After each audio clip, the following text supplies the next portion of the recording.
Notre association s'appelle le Cercle de réflexion pour le développement intégré de Thiès. Donc, avant l'action, nous voulons nous poser dans une démarche participative, comme nous le faisons maintenant, inviter des experts à nous aider à mieux réfléchir sur des actions de développement ponctuelles,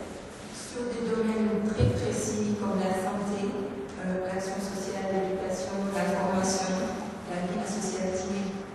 la petite enfance, les femmes, pour ne citer que cela, et faire des actions positives qui vont dans le sens du développement local. Donc, c'est une association qui se termine par T comme Thiès, donc nous sommes Thiessois, c'est pour Thiès que nous le faisons, pour les enfants de Thiès, pour les habitants de Thiès.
Prévenir le paludisme.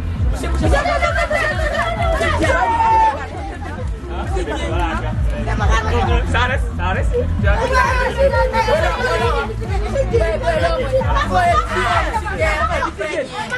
Alors, dans quelques instants, le docteur Alain va faire son speech, c'est-à-dire nous parler des AVC. Mais avant tout ça, nous allons remettre la parole à Madame Maligay pour quelques mots de bienvenue. Madame Maligay, vous avez la parole.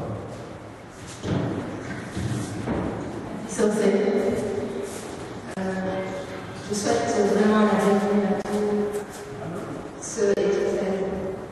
présents dans l'assistance. Les maladies cardiovasculaires constituent dans le monde la première cause de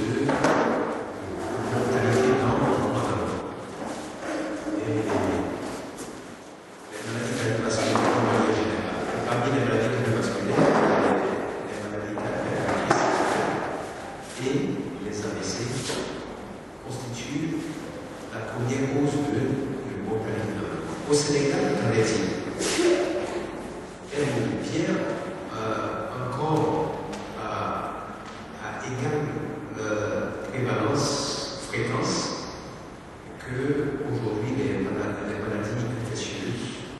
C'est lié que nous sommes en Afrique aujourd'hui à ce qu'on appelle dans une zone qu'on appelle une zone de transition épidémiologique où je peux vous donner la réalité des statistiques en place aujourd'hui et elle est superposable à ce qui se passe dans la plupart des hôpitaux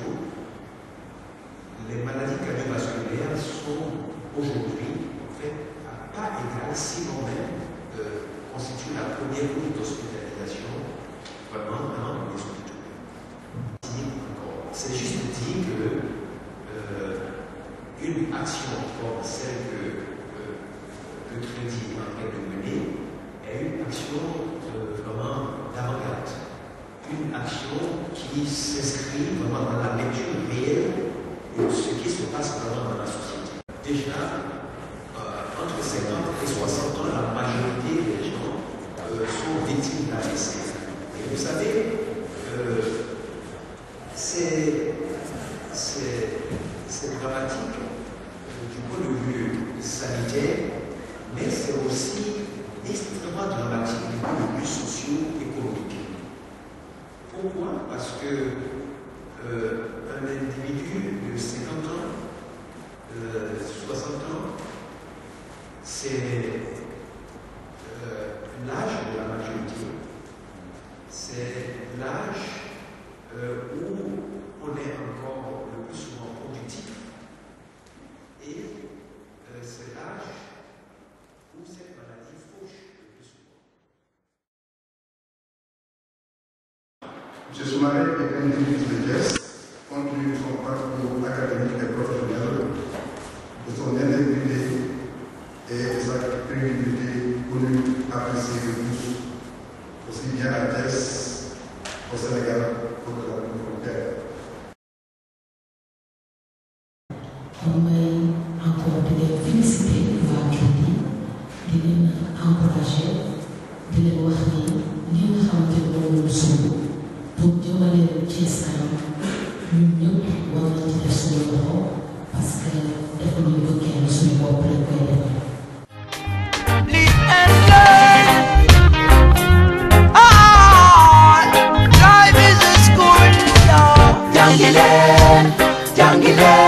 mag ñu baax ñi fi nekkoon ne nañ mu ko jàng du wees na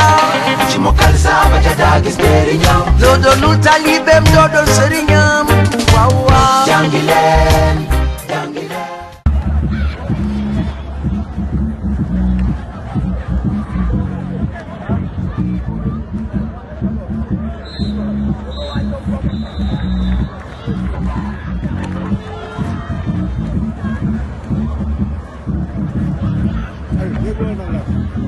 bi jumb yax yàpp ak deret boo ko xamul suur ci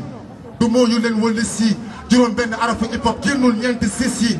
gis-gis yu mu am ci bis xajul ci biir wëli si lamb daj ko taxul sa xel mi wër ba xaaj ko xam ko laaj ko hip hop tontu wax la boppam te tuwee tànk ba boppam toq njariñu ndoxam juddu jàng ram ba doxam ndoxum xaybu la mbootu faydu la kamal la kullu xut bu zaman la jóge fii dem asamaan la bëtt sardi ñaani wàccaale ñaani li ci géej tex du si yaani gëlëm réer fenci karas ba tenci taq ba xenci lekk doom naan xob suuroo reen yi what up yow c'est chaud là kañ def concert ni gos di njee na ko dal meen Claire MC bu dencukaayu kan la meen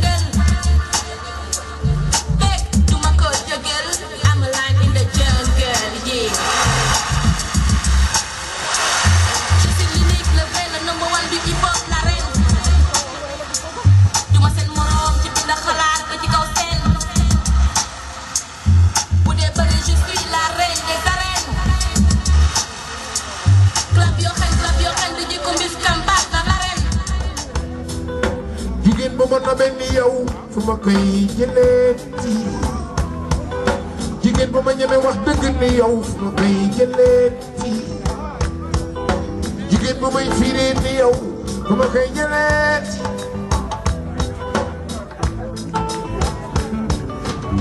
bu la bur bi yàlla bëggee danga koy xam tooxi doon na ma dugg mu génnee la ci wala sama raam bëggee danga koy xam bu musiba di xeeñ mu ne kaay gunge ma fii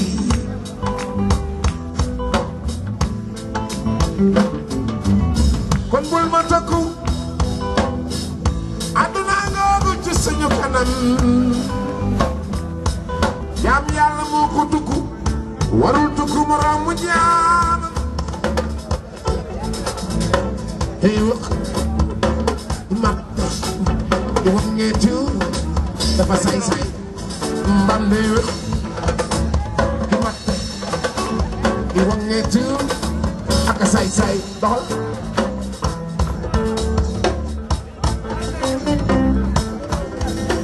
waa Sénégal bëgguñu ngeen gaañoo waa Thiès kay waa Mbour waa Tivaouane yéen waa Pout ba jàmm ma gën ba jàmm ñaajo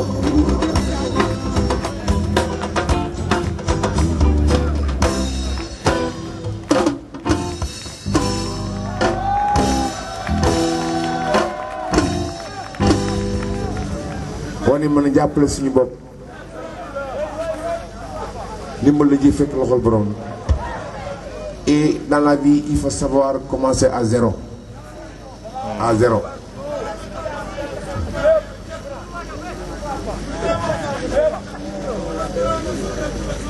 nit ku nekk war nga mën a embaucher sa bopp bu la kenn embauché wul nga embaucher sa bopp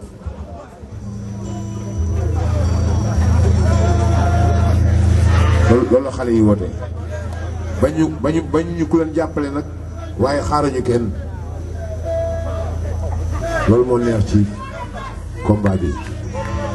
xulóowuñu xeexuñu ku jàppale ñu jël nag waaye xaaruñu kenn loolu nice la